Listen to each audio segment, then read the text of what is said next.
Welcome back, Pirate Monkey Crew, to this second to last part of the colored armor series where we are going to be talking about purple. So purple is it's a very interesting color, very similar to blue in a lot of ways, but of course it also kind of starts to head towards red. We're going to be following that same pattern that we've been doing with a lot of these colored armor tutorials, and essentially what that means is we're going to be starting with kind of a cooler version of purple. It's just this very dark, very rich, very blue purple, and we're going to be glazing it over a lot of the parts of this marine. It's almost like a wash as well. You can be more liberal with it or less liberal with it depending on what you're feeling like doing on that particular day. And I try to push the paint though towards the shadows, even though we're being a little bit more loose, a little bit more liberal with it, just so that way we're really over exaggerating those shadows. Now the color that I'm using here today is Hexed Lichen from Vallejo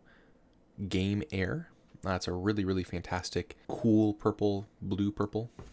And again, just to remind you guys and reinforce the idea that like these extra steps that we take after these initial washes and glazes, they're entirely optional. They're just to kind of take it to that next level of finish. If we did even just like a wash of this and then a very thin glazing over it just to really reinforce the color and the shape, we'd be in very good shape, even if we just wanted to start to work like the trim or any other parts of the model. Does it take a little bit more time, for instance, than maybe like base coating? Yes, but in my opinion, even the result is better than just kind of the basic getting a really solid base coat down, having to wash it and then coming back over that base coat. We're just knocking out both things in one step. And to be honest, the shadows and the highlights are going to look much better than it would if we went that route. And of course, the zenithal priming is something that can be done with an airbrush, which is a little bit more of an expensive tool, or something as low tech as spray cans, like I showed you guys in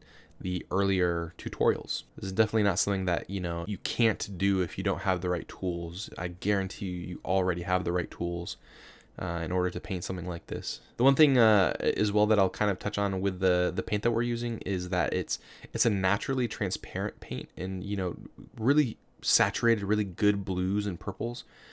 They have a natural transparency to them, and essentially all that means is that like the pigments in the paint are kind of like small ground up shards of stained glass windows. The light's passing through the pigment as well as the medium, and it's really bouncing off of that base coat that you put underneath back to the eye, and so that's much more pleasing to the eye than like a really opaque paint, just because it's like looking into the ocean or like any body of water, or when you look into the water and it's that very beautiful blue or turquoise kind of color.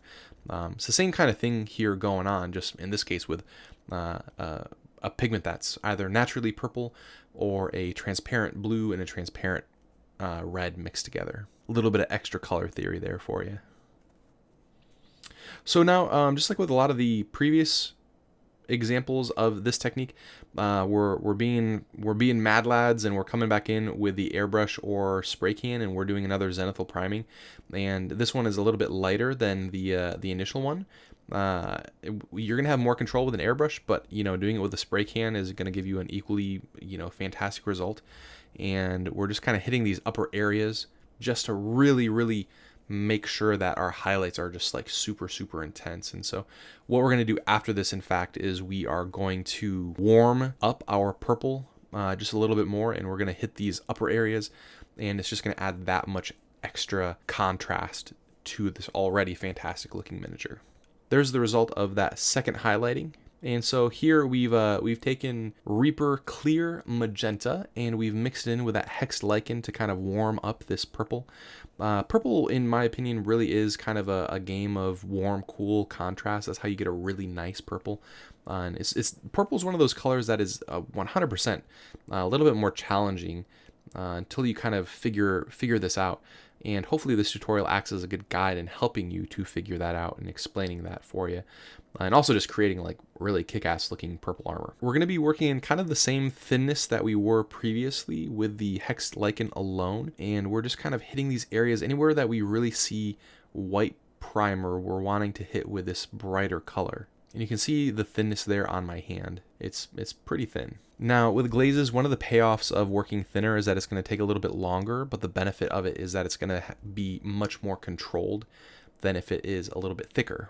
If it's thicker, it's going to be a little bit faster, but you know, if it's too thick and you apply it, then it's harder to go back. You have to kind of either glaze the other way or, you know, layer the other way, and it becomes a little bit more time consuming. And of course, the goal with these tutorials is to give, you know, you awesome gamers out there some tips and tricks and tools that you can use for army painting, for instance. We want to make sure that we're going fast, but we're making things look really sharp and really good as well. The nice thing too is that this paint is fairly transparent, so even if we go over the kind of blue purple that we painted previously, it's really not going to change it or shift it too much away from being kind of that cool purple or that shadow that we are really looking for. Now we're coming back in with a second coat of this warmer purple, second pass.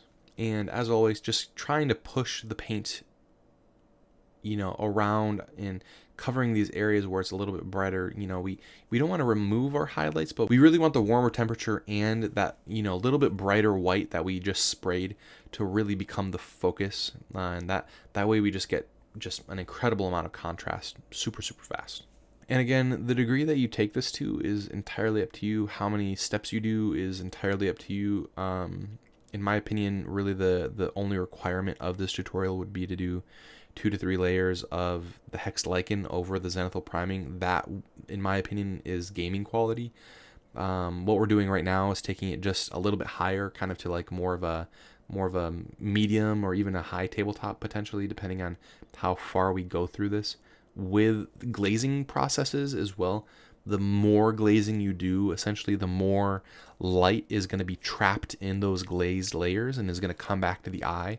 And so the more intense the purple or really whatever color you're using is going to be when it gets back to whoever's looking at its eye. And this goes for pretty much every single color, to be honest. And it really is going to make your army look that much better, you know, across the battlefield than your opponents. So it's something to consider. This paint job, at least with the armor, it took around 15 minutes just for this one guy. So, you know, if you have a 10-man squad, it's not going to take you too super long to do this in batches, especially because you're going to be waiting for it to dry. So, you know, you potentially could get a whole squad of these guys done with, you know, all, you know, 5 or 6 of these initial steps probably within an hour or two potentially. So you know, I know my definition of speed painting is probably a little bit slower than some of you guys, but that's still relatively fast. And then, you know, even just spending another couple hours on trim work, you know, and his weapon that in the base, and that's, you know, you could get a whole 10-man squad done potentially in 3 hours, maybe 4 at the most. And again, so not exactly the fastest, but for this level of look, I think it's definitely worth it. And it'd be faster than a lot of the older methods that, you know, you guys are probably familiar with. And so here I've opted to do a little bit of edge highlighting. I'm not going to go too crazy with it, and, you know, obviously I skipped a little bit of it just to show you guys, you know, what could be done. And I also did all of the black lining, and that took me maybe 5 minutes for this miniature or so. And so there really is the final look of the armor, and it looks pretty darn fantastic. Just closing out of this video, I wanted to thank everybody for their support. I know we are going into the summer months, and so we're all super busy, so I hope you guys are having a fantastic spring and summer. Coming out next is the final part of the colored armor tutorial series, where we are going to be painting orange. And after that, you know, I really want to hear from you guys. I want to hear some of the ideas that you have. I've gotten a couple of requests from Miss Pirate and from some of the other pirate crewmates. We're going to keep going with this speed painting, you know, kind of tabletop, high tabletop adventure, because I feel like you guys are really enjoying this content. Hope you guys enjoyed. Happy painting. Bye.